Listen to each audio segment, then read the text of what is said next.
that now that we are all, we can start. Okay, so we're going to continue the canon today. And if we have time, we're going to start one ourselves. That will be one adventure. So let me see. Let me share the screen first. And we're going to revisit a couple of lessons before, because with the canon, in reality, we saw canons before. Just saying. I don't know if you remember. In the chapter of mensural notation. But well, a little review.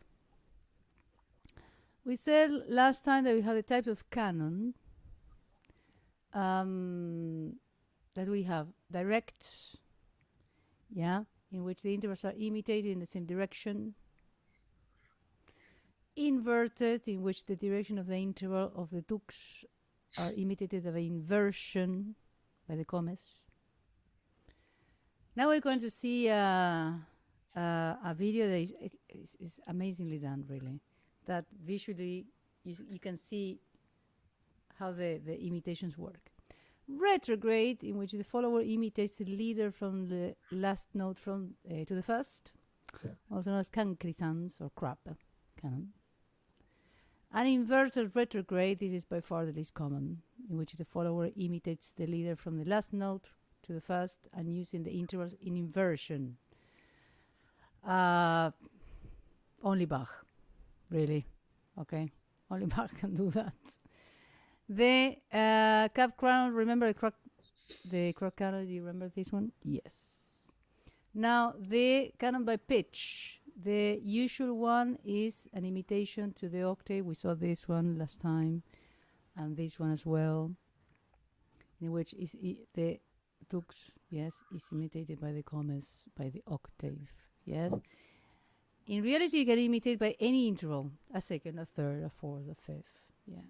Very clearly stated by Bach in this musical offering. The canon by value of rhythm, yeah.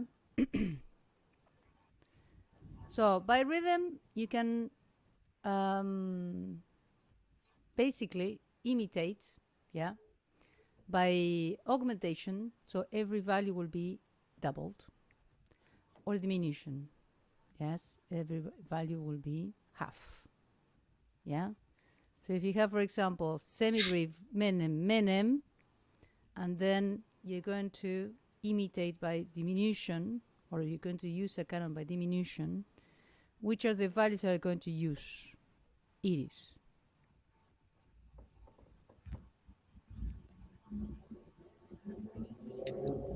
Sorry about the question. You're still sleeping. You're still in bed. Sorry. My brain. So if we have a dux that has a semi-brief menem menem, and then we want to imitate, because we want to use a canon by diminution, which are going to be the values of the commas?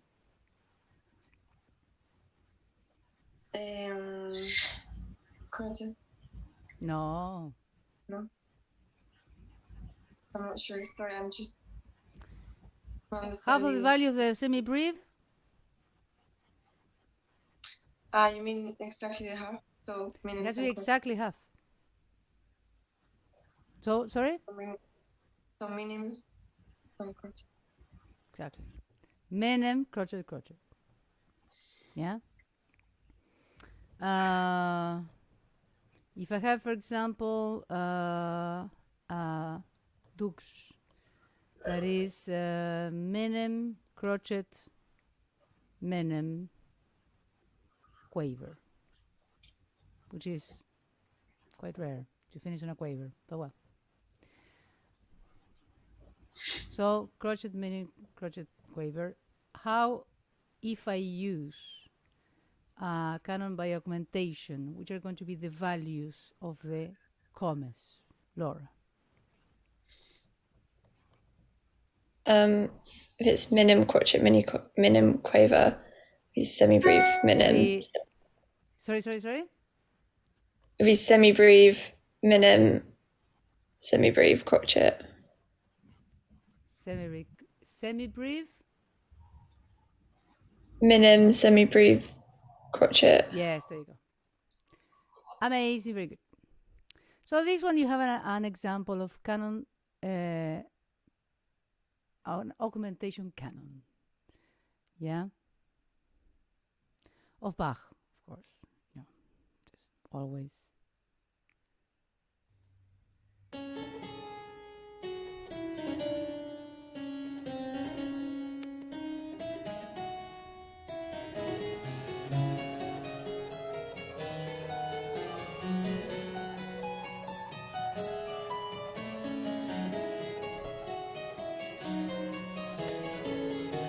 Now, before we carry on, I have to, just 1 second. Let me see if I can go here.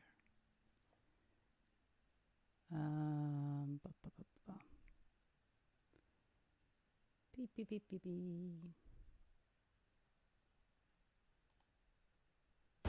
There's a moment when you're just God. a fan. Okay, there you go. So,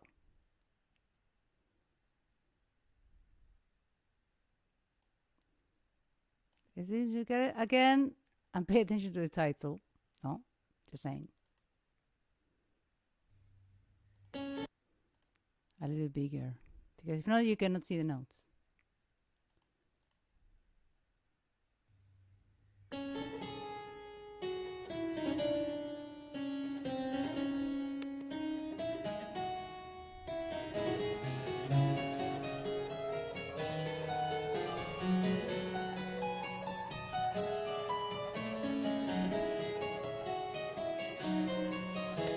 Up to there.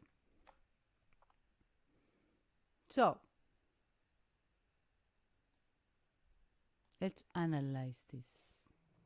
Well, of course, at the beginning is always the tux. Always. Yeah. Now, how is this inverted? Let me see if you can explain, let's say, what is going on here.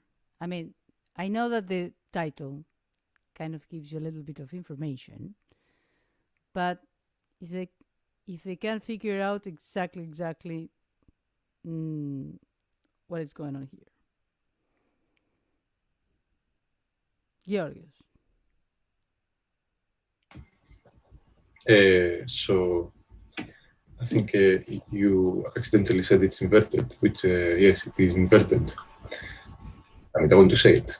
Anyway, it is inverted on the fifth. Yes, but where? How is inverted? I mean, what is inversion? Let's clarify that. It has the same intervals to the opposite direction. Exactly. And 6 up, second up.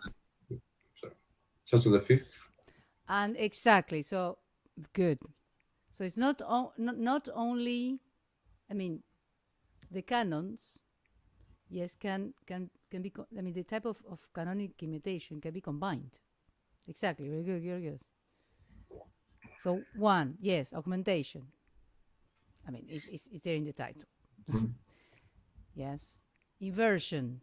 So if you have 6 ascending, then you have a 6 descending. If you have a minus second descending, you have a minus second ascending, and so on and so forth. And then you don't have to start on the same note. You can start on the 5th. Carry on. That's it?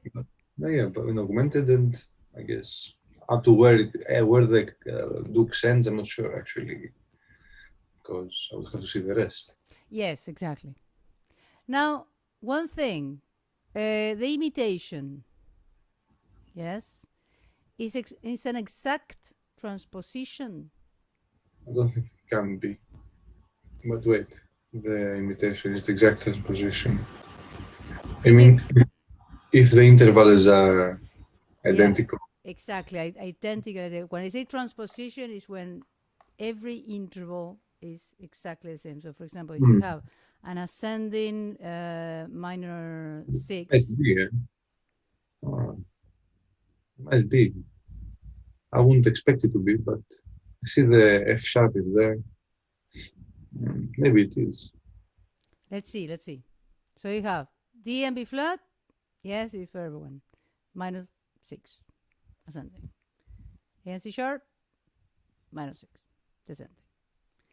B flat and A, -2nd, descending. C sharp and D, -2nd, ascending. Then second note, the following note. A to G, tone, descending. D to E, tone, ascending. G to F, major second, descending. E to F sharp, major second, ascending. F to E, -2nd. F sharp to G, -2nd. E to D, major second. G to A, major second. D to E flat, -2nd ascending. A to G, oopsie doopsie. This is a major, so no, it's not. Yeah. Why do you think, everybody, think that it's not an exact transposition?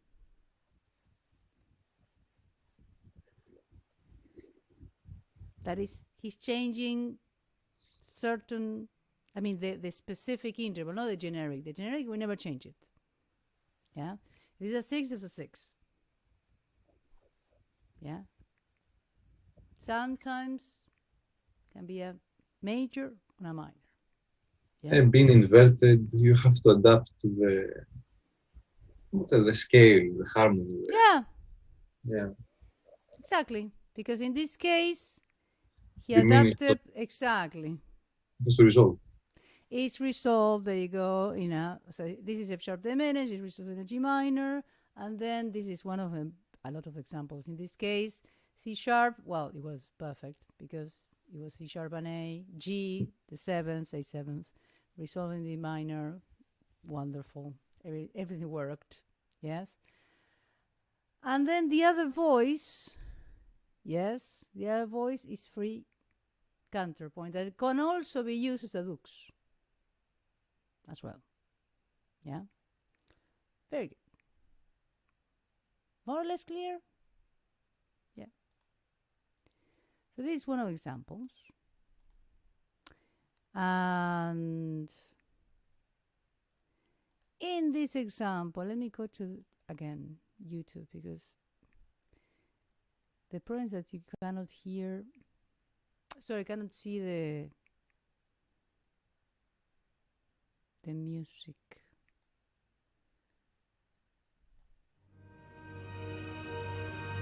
Oh, right. Okay, patience.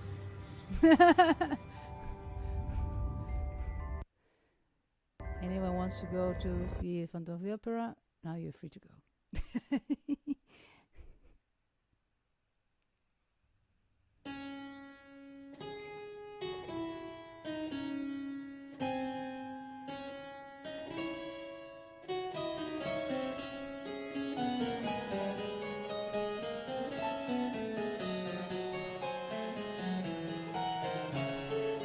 Okay, up to there.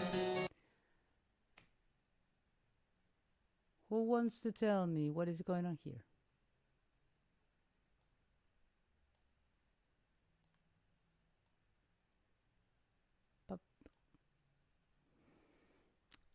Read it carefully. Laura, what do you think you have there? Which type of imitation? I know it's a harpsichord piece.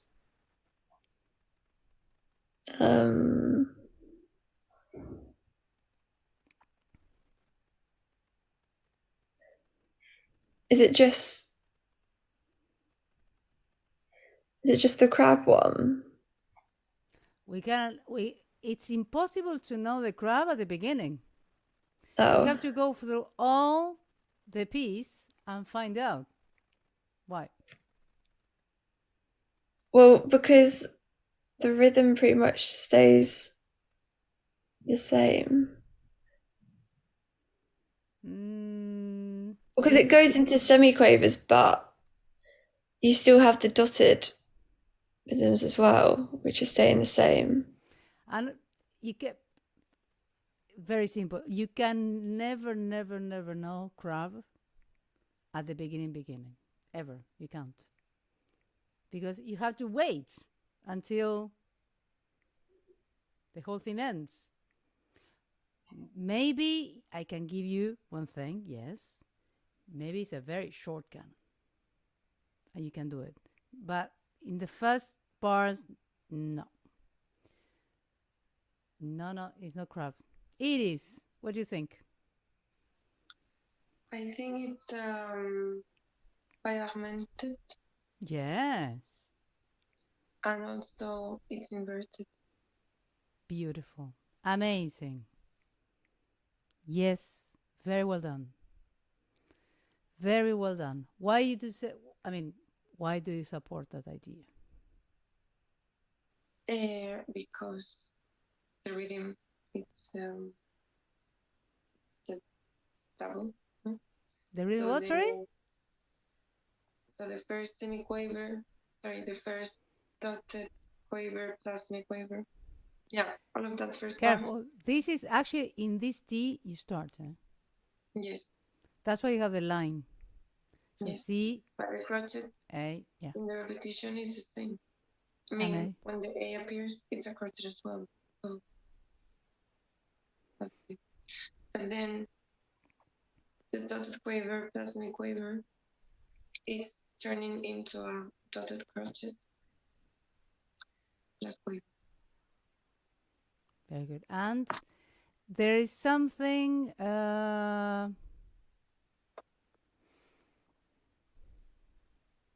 something else. How many? Very good, eh? Very good. Very good. Let me see if anyone can discover this. There is something else. There is something else. They kind of, yes, fantastic. But how many voices do you see there? Exactly. If I think it is what you say, there's another repetition in the third part. Yes. Which voice is this? The alto. Yes. Exactly. And how is this repetition? So we have D, A, B, C, D, E, F, E, D, C sharp. Yeah. So we are dealing with a tenor. We are dealing with a soprano. And this is consequently. Which voice is this? The one that enters here. The alto, no? Yes. Okay. Very good, ladies. Now. Yes, exactly. Very good. And then, what type of imitation do you have in the alto? So, just inverted? Yeah. From the same, canon to the octave would be. Yes. Yes. Inversion. What do you think, Georgis, is okay? The interval has changed, the first one. It's a fourth now. Aha. So it's not what we call a regular inversion. Yes. So sometimes the intervals, that's why they can change to be, the specific interval can change, as we saw, to accommodate the harmony. And sometimes, as I think I said last lesson, in these voices that they are in the middle, yes, Bach kind of permits himself, yes, to change slightly the interval, maybe a fourth to a fifth, yes. This will have it has repercussions on the fugue later on that we're going to see. This interval between fifths and fourths, up a fifth, down a fourth, but it's this relation between tonic and dominant, yes, stays. Sometimes it's related to that, actually. Yeah. But yes, the intervals slightly change. And it didn't happen on the first repetition. In the previous ones as well. It happens the second time it reappears. When you have between which notes? The DNA. Exactly. Exactly. Very good. Very good. Yeah. Now let's go back. So in we're going to see a perpetual canon first. Yes, and the kind of enigma canon. The last two, and especially the enigma canon. Yeah, and then I will ask you what you think about the whole process. So the perpetual canon, it says canons can lead back always to the beginning and allows as many repetitions as desired, making the theoretical possibility for the perpetual canon, or also called infinite canons, eternal canons, or circle canons. What they have in common is that they don't have any cadential ending unless one is added by the performers. This type of canon was very popular during Renaissance times. Yeah. Now, in certain canons of the art of the fugue, the main body of the canon is perpetual and may be repeated ad libitum. But there is a coda at the end. Do you know what it means, ad libitum? As we want. As you want. Exactly. This is important for you to know, not just because you want to look smarter, because it's Latin. It's because it appears a lot in the music sheet. I mean, in certain scores, you're going to see ad libitum, and yeah, you have to know, what it means. So it's as you want. Sometimes it's translated as a piacere in certain Italian. No? So same thing, as you want. Yeah. So here we have an example, a very particular example. Yes.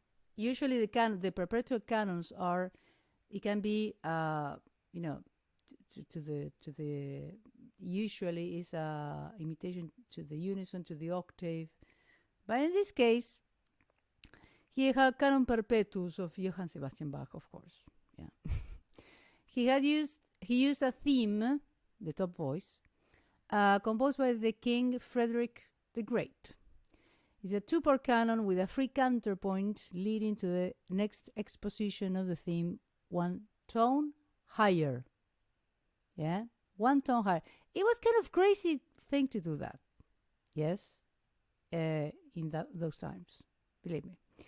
In this way, we start an ascending journey through all the keys a tone higher to get to the C minor key, original key of the theme, one tone high, one octave higher.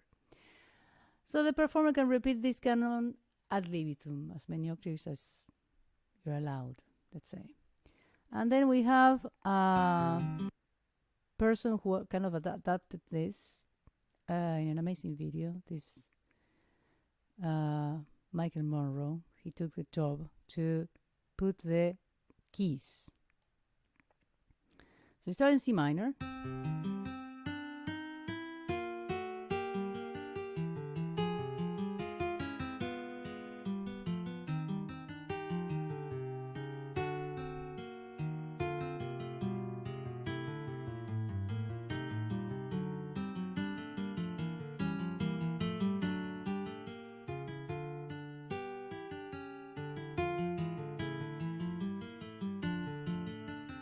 D.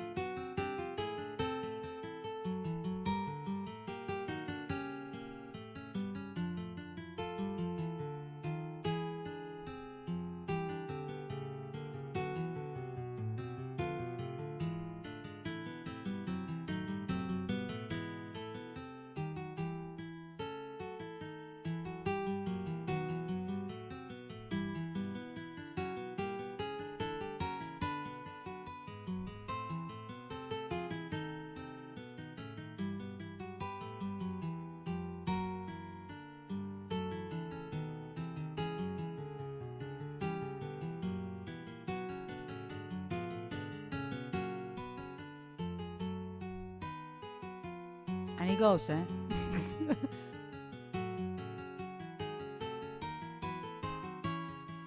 And it goes to G, and it goes to A,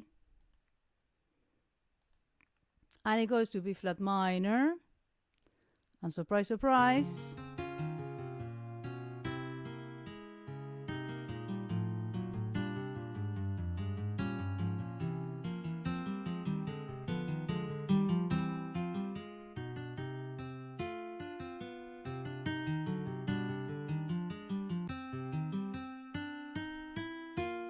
now you can go one octave higher, which is supposed to go, or you restart on one octave lower, and then you can go forever and ever, as you want.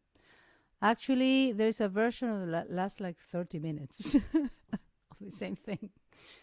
Now, this is the guy. This is the master, yes?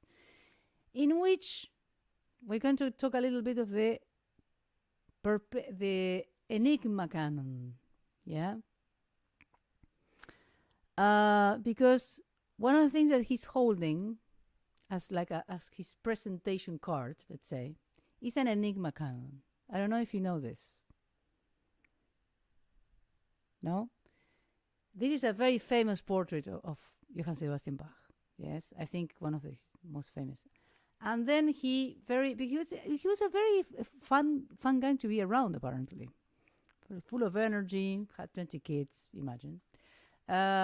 He composed more than 1,000 works. Yeah, so he was very energetic guy. And he was very like witty or funny, yes, apparently, from the people that knew him.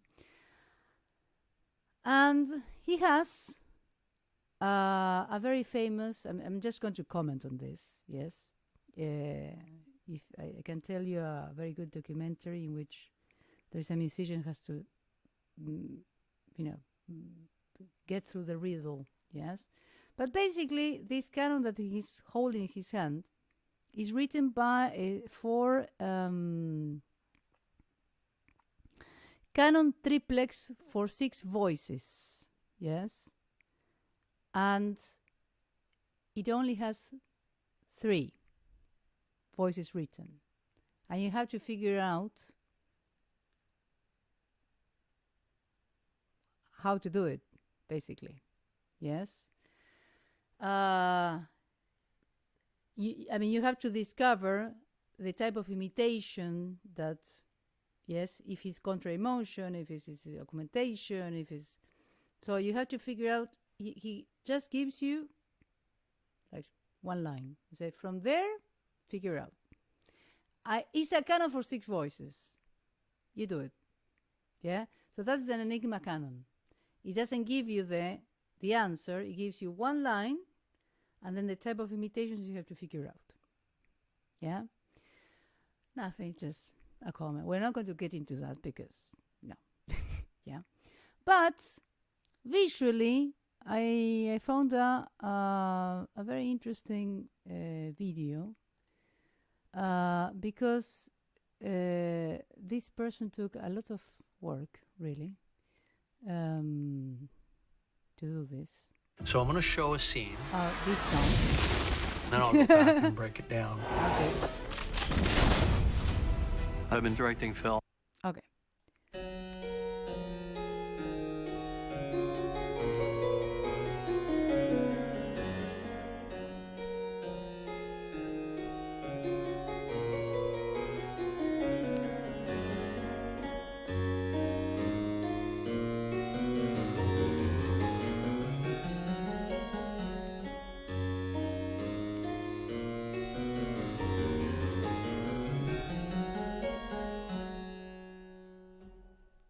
Okay, so with this, we're not going to see the whole thing. It's quite long.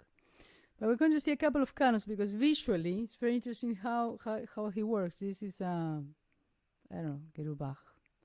But it's extremely clever how he presented the material. So this is what you see on the score. So you just see, I mean, it's not very clear, I know. But they say, well, canon simple canon. Al rovescio is crab canon. Yes, like canon duplex, 2 voices. Canon simple, I cannot read this. But you just have the melody. That is kind of the enigma canon I was talking about. Yes? So you have just one melody, and then you have to figure out how to imitate. Yeah? So we're not going to see all the canons, we're going to see a couple of canons.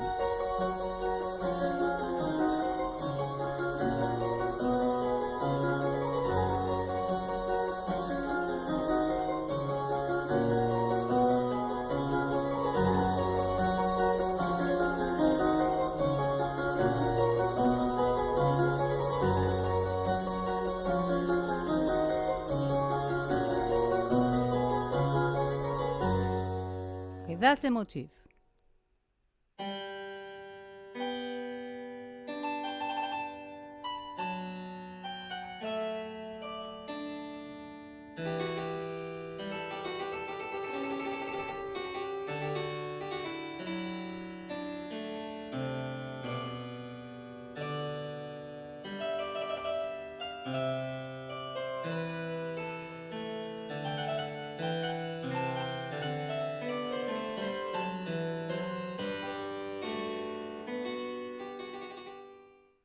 That's the first one. So, now this. It was quite common to say this is retrograde. So go back like this. Yes? Very, very, very, very common. Yeah? Simple canon. Have you anyone played this piece? All the variations? No? Do you know it? Yeah? Do you know it by name, or do you really listen to it?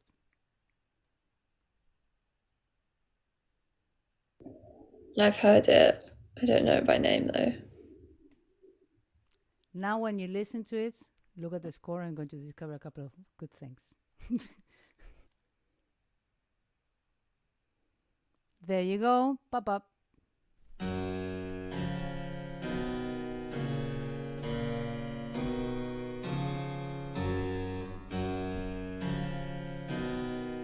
And it matches.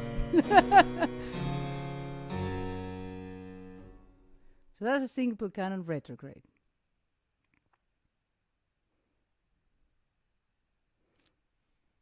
Al rovescio, upside down.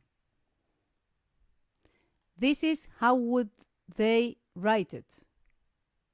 Yes, so they would write just this, and then you know that if you have a clef like that, you know what to do, or you know here, yes, there, there.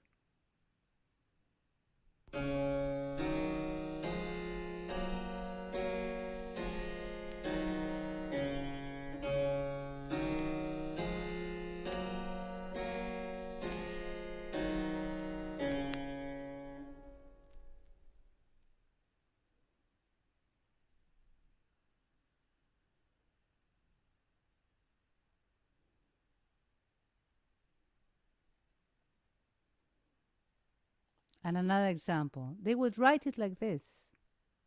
Yeah? And then here you have the sign of start by inversion.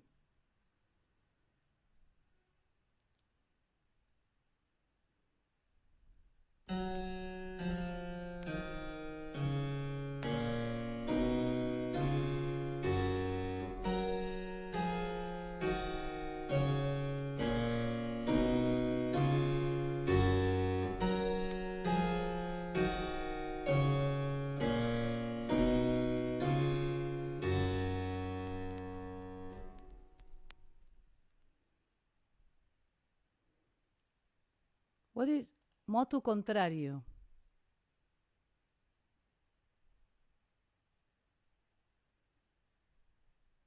Erecto, because you might find it.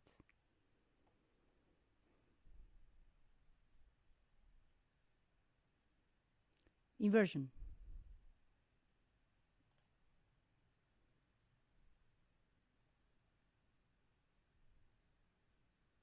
There. Now, subject. This is the sign in which you have to start. And now, by inversion.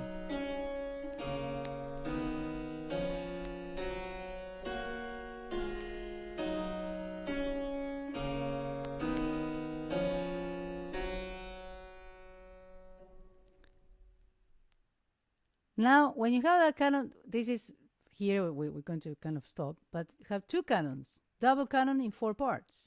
So you have mirrored, mirrored, and those are the parts. And here's when you start.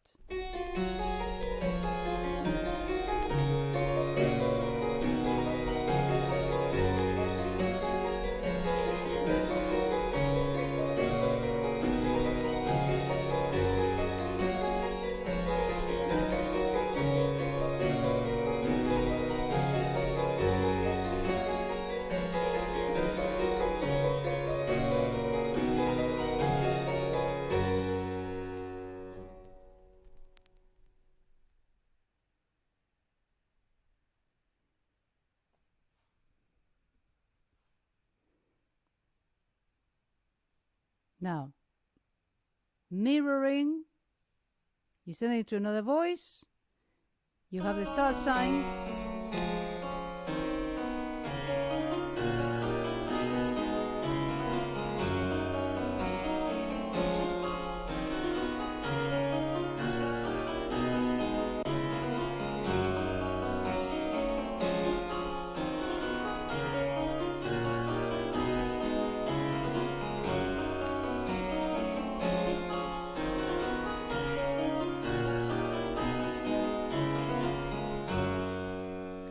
you can go forever with this. Forever and ever and ever and ever. Now, while we're seeing this, I'm not asking you to do this because you won't. You won't be able to do that. I'm not patronizing you, but the guy was a genius. Yes. But at least for you to have an idea of the complexity of this music. We listen to this, Golden variations. It's just when they say that when Johann Sebastian Bach died, he said counterpoint died. No one else in the history of mankind can do something else, and it was true. No one could. He achieved a level of complexity of. They would call him the great architect. And as you can see, yes,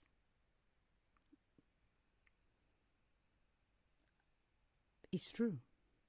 How can you put that together? Yes.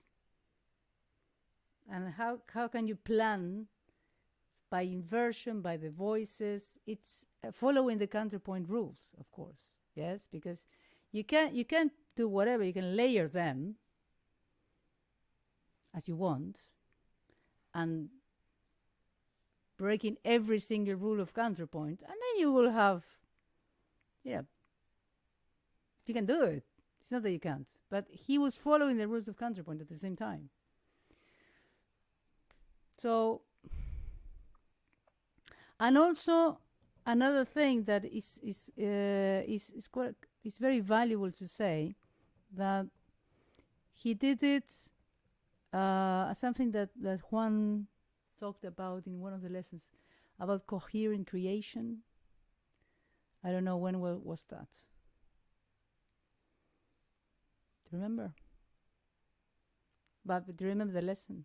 He was talking about a choral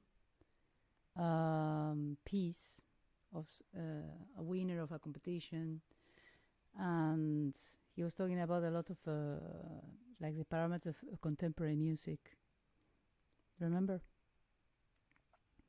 So one of the things that is very valuable in Bach's music is that on top of that, he had a coherent creation.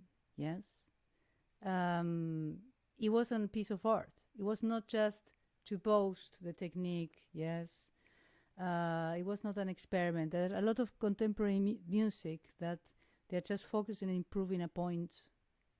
It's very theoretical, but he never, I mean, he could reconcile both. Something is extremely rational, I mean, this is mathematical, and on top of that, yes, he could add the artistry. Yes, so it's quite of a challenge for the rest of the mortals. Yes. Okay, so the let me share the screen again. Canon. Okay, this, I mean, it's very long. You can see it. I can send you this. But we have another example of rhythmic canon that we already saw. I don't know if someone remembers this. Pop. Johannes Ciconia, Prolazio canon. Let me see if you realize which kind of canon do we have here.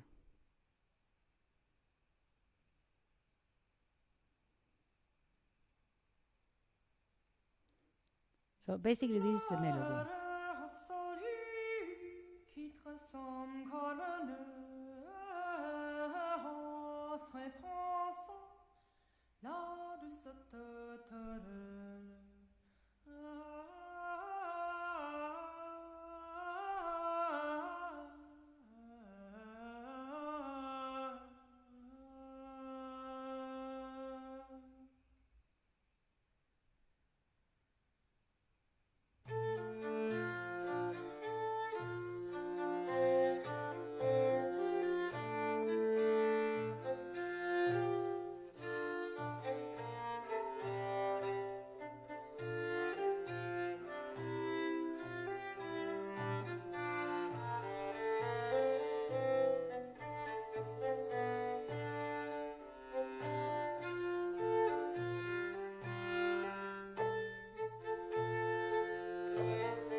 Now,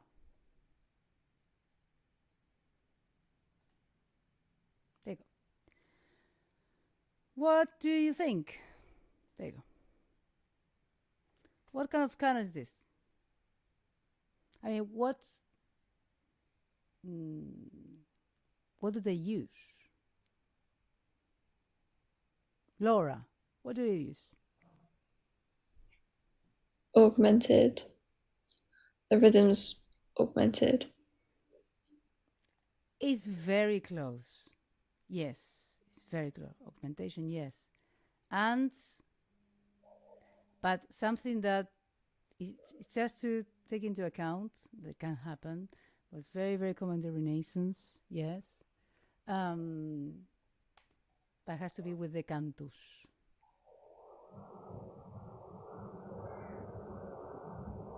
Which is a relation between you see the tenor, the tenor triplum,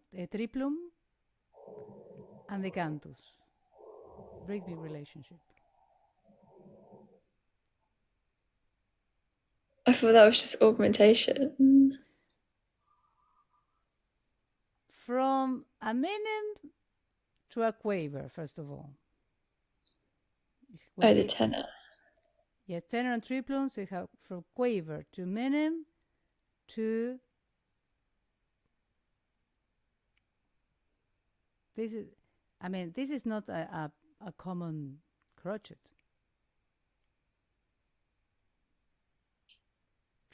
This is a triplet.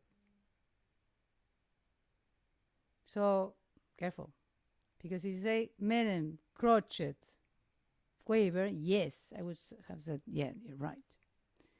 Yes, it's just augmentation or it's just working double.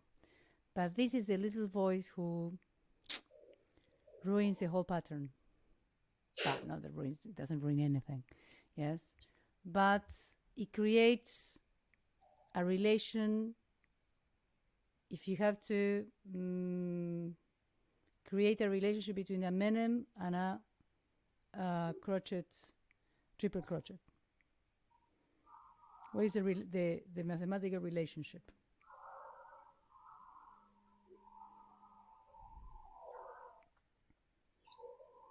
I'm not sure. Very simple, Laura. How many notes do we have to see here, and how many notes do we have to see here? 3 to 1. 3 to 1. I mean, use your brain. 3 to 1. Yeah, it's like quaver to minim, 4 to 1. Yes. Now this is a very specific. We're not going to. I mean, we saw this, but from another lesson which we call mensural notation. Okay. I don't know if you were here, but well, mensural notation. Remember this? But well, you don't have to remember everything, but it's from there. Yes, and last but not least, the type of canons, yes, or type of music that was written, or the way it was written, it was, let me see if I can figure out, there you go. It was like this in the canon. The music sheet was this. So even visually was circular. Yeah? This was the, I mean, you would have this music sheet. That. This is the lyrics, yes? And you will have to start like this. You heard the clefs, yes? And sometimes you have to figure out how to play it. That was the kind of the fashion of the era, yes? So music sheet was like this, yeah? Of course, we don't see it like that, yes, now. And they will work in different rhythms, yeah?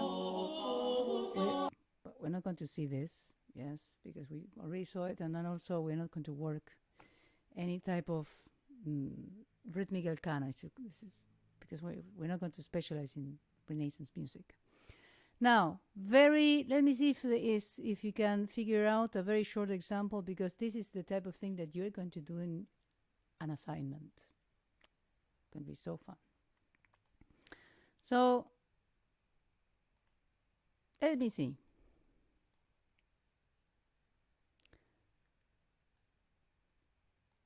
This is Dux.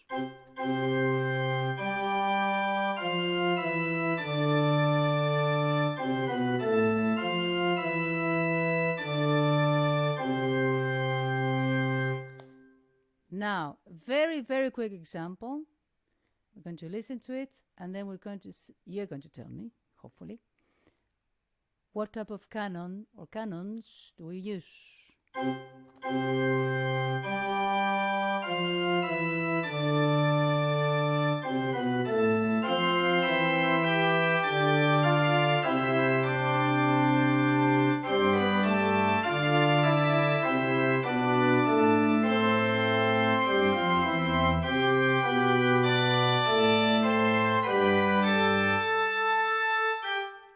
etc., etc. Very quickly, let me see. Anyone can guess? Georgios. So the first one is exact. Sorry, again? The first repetition, the first commence is exactly the same rhythm, exactly the same intervals as the first one, and direction. I guess I should mention it starts on the fourth beat. Then, And it's and which is the interval? which is the interval? The octave. The octave, there you go. Okay. Then, when is the next one? The next one is on bar 12 on the score, on the fifth. And then the next one is on bar 3 bars after, 3 bars after there, yes. On the fifth again. Very good, Georgios. Excellent. Yes. This is how you build a very simple idea of a canon. Yes. This is an organization. It's a process to organize the discourse. And usually the canon starts the head of the canon, yes, the interval should call our attention, yes, imitation, and then, now, when you start, you decide, yeah, you decide when to start, yeah. This is a very, very, very simple idea of canon, yes, that we're going to do next time together. Yes, we're going to see how we can put together the ideas, yes, and how you could build something, yes, that at least resemble a canon. We're not going to go to the retrograde, we're not going to go to those things, yes, but at least simple ideas of imitation to the octave, imitation to the fifth. If we're there, yes, we're going to do inversion, yes. And how you think? I mean, how do you organize that? Yes. And then, so next week, what I would like you to do, is to have the maybe the laptops with the MuseScore open. Yes.